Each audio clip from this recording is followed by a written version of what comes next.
Oh. Hey, it's me, Arlene. Look at my beautiful friends who are here today. Wow! Other friends, sorry. Nako, Yum. sarap. Pero I would like them to taste this. Kasi si Auntie Pat, pangarap niyang makatikim ng niluto ko talaga. Hindi kasi siya naniniwala eh.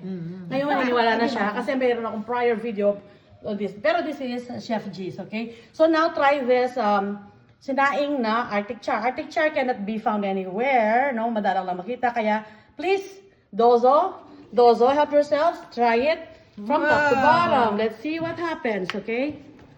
Interesting, right? Okay, put your plates a little bit closer. Okay, so we will see. Because there's something at the bottom. Oy, wow! There's a Oh, surprise. there's a surprise. Oh, wow. Yeah, and I'm telling Okay, you, quite a Arctic surprise. char, Okay, so yeah, this one there first. should be, Yes, there this should is be. the surprise. Because Okay. there's a big bulk of Ay, surprise.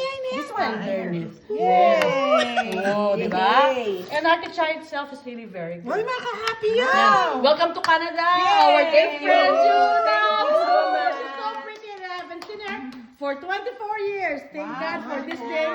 We really appreciate this day and what a love day. Cannot be better than this. Thank Happy you to Valentine's God. Day! Alright. Woo. Yang sabihan ko, itadakimasu. Ito dati ma, bon appetit. Oh, wish you Yeah. desu. Oh, yishi. Tabemasyo. Tabemasyo. Alright.